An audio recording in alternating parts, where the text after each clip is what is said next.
My sister, Denise, has always been a challenge. She's been the center of family drama for years, and her entitlement has finally reached its peak. My name is Name, and I'm 32 years old. I have two younger sisters, Michelle, who's 30, and Denise, who's 27. But things between Denise and me? Well, they've never been easy. For the past couple of years, we've barely spoken ever since that Christmas party debacle. It was 3 years ago, and our mother had been unwell. She asked me to host the family celebration for the first time, and naturally, I wanted to get everything perfect. My husband and I worked tirelessly to make the house look festive, and we thought everything was going well. But somehow, Denise decided to make it her mission to criticize everything. I don't even remember the specifics of what she said, but her snarky comments kept piling up. The more she spoke, the more my patience wore thin. Finally, I snapped. "Shut up or just leave," I said, my voice tight with frustration. If she couldn't appreciate the effort I had put in, then she could leave. And she did. The fallout? Well, it lasted much longer than either of us anticipated. That night marked the beginning of our silence. At family events or parties, Denise would give me the cold shoulder, and I'd do the same. We hadn't spoken since, despite numerous attempts by our parents to mend things. But rather than urging Denise to apologize, they insisted that it was my responsibility to make the first move. After all, I was the older sister, they said, and I should be mature enough to let petty fights go. Michelle was on my side, as always. "You don't owe her an apology," she told me. "The way she acted at that party was ridiculous. Anybody in your place would have reacted the same way." Michelle and I both knew the truth. Denise had always been spoiled, and our parents never did anything to rein her in. In fact, they encouraged it. Our parents treated Denise like she was the youngest and therefore deserving of endless indulgence. Even when she misbehaved, whether in public or at home, they'd laugh it off. But Michelle and I? We were raised differently, strictly. No misbehaving for us. While Denise seemed like she had been raised in an entirely different family, Michelle and I were expected to follow the rules. And that's why, as we grew older, we noticed how bratty she had become. We tried, time and time again, to be her friend, to help her be better, but it never worked. Denise was too stubborn, too entitled. Eventually, the world started to catch up with her. She couldn't hold down a job, she was constantly being fired for her rude behavior toward colleagues and clients. She had a reputation for being difficult, and her circle of friends had dwindled to almost nothing. By the time Michelle and I had cut ties with her, it wasn't a surprise. Denise was the type of person who thought the world should cater to her, but didn't care about anyone else. We simply weren't willing to tolerate that anymore. We were all adults, and it was time to stop pretending things were fine when they clearly weren't. Then came Michelle's wedding. Michelle and Andy had been together for 7 years. I knew Andy well, he and I shared similar personalities, similar interests. We joked that we got along better than Michelle and I did. So, when Andy proposed, I knew I wanted to do something special for them. I decided to pay for their wedding venue as my gift. It was supposed to be a secret, something just between me and Michelle. But, of course, my mother found out. When she did, she didn't say a word. It wasn't until Denise got engaged that everything changed. Suddenly, it became an issue. Denise expected me to pay for her wedding venue too, just like I had for Michelle. And of course, my parents thought it was only fair. How could I possibly treat them differently? Denise had contacted me months before she got engaged. She said she wanted to apologize for everything, for the Christmas party, for all the years of bad blood between us, and she wanted to start fresh. I listened, cautiously optimistic. I decided to forgive her. I didn't want to create more tension in the family, and it seemed like a genuine apology. But of course, it didn't stay simple. By the time Michelle had her wedding, things between her and Denise had already started to thaw. Our parents had manipulated Michelle into inviting Denise. Michelle, being the softer one of us, agreed. She knew it would be awkward but decided to extend the olive branch, especially because our parents had guilted her into it. She told me about it first. I told her to go ahead. I didn't want our family dynamics to become a battleground for our personal issues. If Michelle and Denise could find peace, I was willing to let it go. After all, Michelle had never really stopped talking to Denise. She'd only stopped because of me. So, to keep the peace, I encouraged her to invite Denise. The wedding itself? Well, Denise did show up. She didn't make a scene. She didn't try to steal attention. She sat through the ceremony quietly, only leaving early. But at least she attended. At least she seemed to have put everything behind her. That was enough for me to reconsider my stance. Maybe, just maybe, she had matured. That was why, at the start of this year, when she apologized again, I gave her another chance. After months of tentative communication, Denise reached out to me again.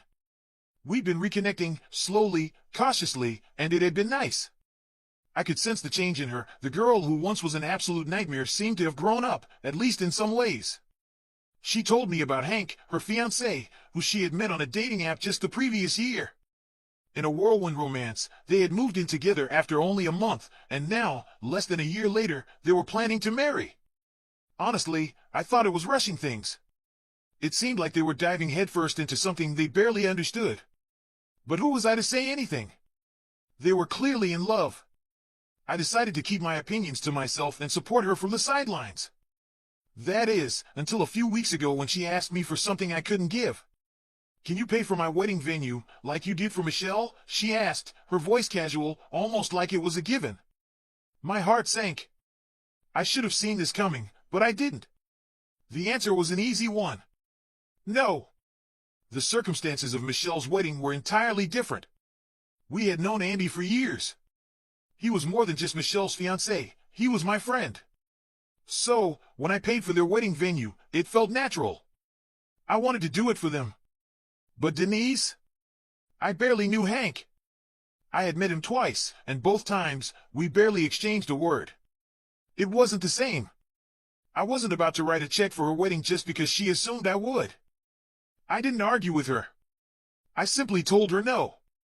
But instead of a thank you or an understanding, she ended the call abruptly. No goodbye. Just silence. Within an hour, the storm started. My parents called, furious. The anger in their voices was unmistakable. "How could you say no to Denise?" they demanded.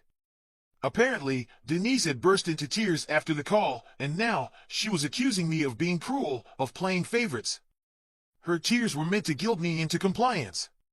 But the truth was, I did have a favorite. It was Michelle. Michelle was the only one who had ever treated me like a sister. Denise had never given me that. Ever. Even that night at the Christmas party, Denise was still taking shots at me, undermining me at every turn. And I had had enough. I tried to keep the peace, to ignore the snide comments, but once I stood up for myself, the silence between us had lasted for years. So, no, I didn't feel guilty about choosing Michelle. She was the only one who had made an effort, and that was all the justification I needed. But my parents weren't listening. "You can't pick favorites," they said. "It's wrong." They didn't care about the history between Denise and me, or the fact that I had every right to say no. To them, it was all about appearances. They didn't want the family to unravel again, not after what had happened with Michelle's wedding. They were desperate to keep things smooth.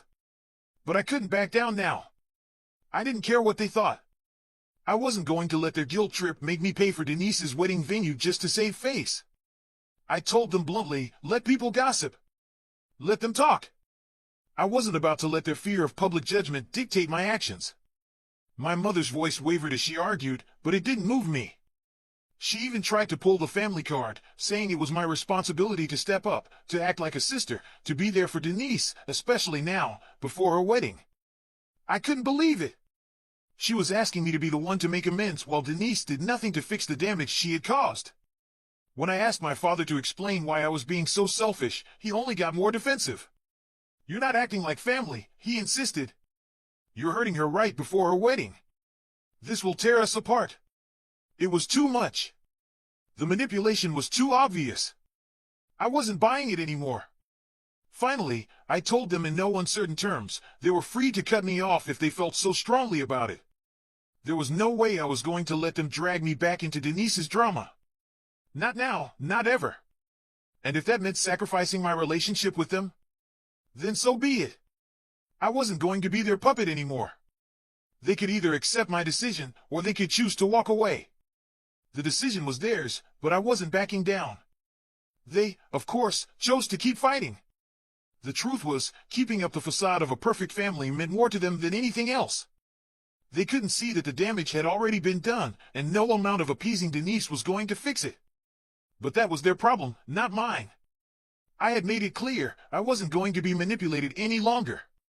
The call that day was a storm I hadn't seen coming. Denise and the kids were furious. They cursed at me, told me they never wanted to speak to me again.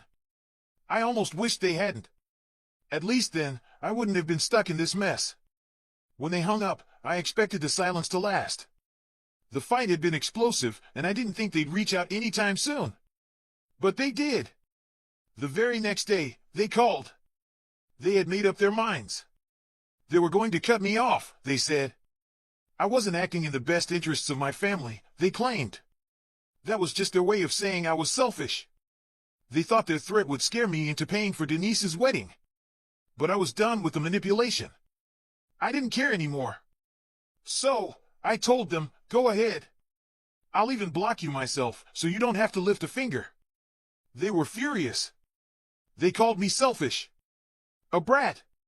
They warned me I'd regret this when I was left with no family, no one who cared about me. I barely paid attention to their words. The drama was exhausting, and I hadn't signed up for any of it. I told them to stop bothering me. No matter how many threats they made, I wasn't going to change my mind. At this point, they were only embarrassing themselves. That was the last I heard from my parents, but not from Denise. She was relentless. She started calling me, accusing me of being mean-spirited. She tried to play the victim, saying that the reason she had always been so awful to me and Michelle was that we treated her like an outsider. She claimed we had a private little club and made her feel alienated. It was nonsense. We had always tried to include her, but she pushed us away. She acted like she didn't want to be part of anything. So, no, I wasn't buying the victim act. I reminded her that she couldn't gaslight me into believing her version of events. I blocked her number, hoping it would end there, but no, she found other ways to contact me. She used Hank's phone, friends' phones. It didn't matter. I didn't have those numbers saved, so I couldn't just ignore it. It was getting unbearable. I had enough. Then, a couple of days ago, we spoke again. She went on about how I was hurting her feelings. She said I owed her, since I had helped with Michelle's wedding. I snapped. I owe you nothing, I told her, my voice sharp. You never treated me with respect or love. You took us all for granted, and now you're acting like I owe you something. I told her if she had ever bothered to be kind, to actually make an effort, I would have gladly helped her out. I would have given her that wedding gift without her even asking. But this? Her behavior? Ridiculous. Entitled. And it was getting on my nerves. She could have backed off, let it go, but no. She dug in deeper. She tried to twist things again, saying I didn't want her to have a beautiful wedding because I was insecure and jealous. She claimed I feared that all our relatives would talk about her wedding, that she would win and get all the attention. It was absurd. No one thought that way. I couldn't keep it in anymore. Maybe the real reason I don't want to pay for your wedding is that I don't like you, I shot back. Maybe it's because I'm not about to waste my money on a marriage that won't last. You're completely crazy and drive everyone away. The words hit her like a slap. She screamed, her voice trembling with fury. But I didn't care. I hung up, not waiting for her to say another word. After that, things spiraled. My parents and some relatives called, furious with me for what I had said. They told me I had gone too far, that saying her fiancé would leave her was a low blow. But when I looked through the comments on a post, it was clear. Most people agreed with me. If Denise didn't want me to lash out, maybe she should have stopped insulting me while asking for help. I didn't feel guilty. Michelle, Andy, and even my husband all thought I'd done nothing wrong. So did most of the people I talked to. I didn't owe Denise an apology, and I didn't see why I should. But my parents weren't letting it go. They insisted I apologize, that I take back what I said because Denise was devastated. I didn't understand why she was so hurt. If she had any confidence in her relationship, my words shouldn't matter. But something told me that she didn't. It seemed like I'd hit a nerve. I wasn't sure if she was just craving attention, but it didn't seem likely. She hadn't made this public. She didn't want anyone else to know. Maybe it was because my words struck a little too close to the truth. I didn't know. All I knew was that the situation had gotten completely out of hand, and I wasn't going to back down. I'm not going to apologize to her. She doesn't deserve it. She can keep crying about this, but it won't change anything. It's not like she's going to cancel her wedding just because I'm not paying for the venue. That's going to happen regardless. So, honestly, I don't understand what the big deal is. For a while, I had been feeling guilty. My family had been treating me like the villain just because I refused to do what Denise wanted. But now it's clearer than ever, my parents don't care about anyone but her. She'll always be their first priority, no matter how old she gets. They'll enable her forever. And nothing I say is going to change that. She's going to remain exactly the same, stuck in her ways, incapable of change. Update, the invitations to Denise's wedding went out, and guess what? I didn't get one. Neither did Michelle. I get why she wouldn't want to invite me, but Michelle? She had attended her wedding. The fact that Denise didn't even invite her is absurd. When Michelle didn't want to invite Denise to her wedding, our parents bent over backward to talk her into it. They forced a reconciliation. But suddenly, they couldn't care less about appearances. What Denise wants is all that matters now. The double standards are disgusting. They're sickening. And it's infuriating. Michelle and I met for lunch the other day. She told me that our parents had even texted her, saying she could still get an invite, but only if she promised to cut me off and never speak to me again, until I apologized, of course. She told them to leave her alone and told them they were the worst parents on the planet. The argument escalated. They accused her of being my minion. They were vicious. They told her they only had one daughter left now, Denise. Apparently, Michelle and I are selfish. We don't deserve to be related to them because we would never make any sacrifices for the family. It's ridiculous. They're entitled, and they don't even realize it. They think that letting them walk all over us proves our loyalty. The mental gymnastics they're doing to paint us as the villains, it's mind-blowing. We don't want to waste our time, money, and energy on someone who will never appreciate us. And somehow, we're the bad guys. We've given Denise countless chances to change, to act like a decent person. But she refuses. She'll never grow up. And I don't understand why we're expected to keep putting up with it, pretending she's a kind human being when she's clearly not. She's a grown woman who has never learned how to treat people with respect, and that's on our parents. They raised her to be the insufferable, annoying person she is. They spoiled her, and I truly believe they ruined her life by making her so entitled. Now, no one likes her, and she can barely hold down a job. They didn't do her any favors, and they're still enabling her behavior. It's just sad. Update, well, they're married now. Denise and Hank tied the knot a few days ago. Of course, I wasn't invited. But I saw the photos. They were everywhere on social media. I realized they got married in my parents' backyard, probably because I didn't pay for the venue. But whatever. They seemed to enjoy themselves. So, honestly, I don't know why they were so upset earlier. They could have adjusted their plans. They could have made it work without all the drama. But now, it's done. I'm just glad they're married. And unlike them, I don't want to waste any more of my time talking about them to other people. But of course, relatives reached out to me afterward. They asked if it was true that I promised to cover the venue costs but backed out last minute, forcing them to disinvite me and change the plans to get married in my parents' backyard for free. That's the story they're spreading, but it's a lie. I told my relatives the truth, and they believe me. Everyone knows Denise and our parents' reputation. No one's buying their version of events. The attempt to save face was pointless. I haven't spoken to any of them since our last fight. And honestly, I don't think we'll ever be able to repair this. Too much time has passed. Unless they can really show us they've changed, I can't see myself having any kind of relationship with them again. Michelle and I have put up with so much disrespect over the years, but that's over now. Our parents used to manipulate us, guilt-trip us into forgiving Denise. But now that we're not speaking to them, they can't do that anymore. And I'm glad. Because sometimes, things just get too much to handle, and that's exactly what happened with my family. Sure, I miss the old times. There were good moments. My parents were nice to us sometimes. But compared to what's happened recently, cutting them out of my life was the best decision I've ever made. When the wedding photos were posted, I was a little down, I'll admit it. But then I realized I wasn't wanted there anyway. It's better for me to stay away. And that's exactly what I'm going to do.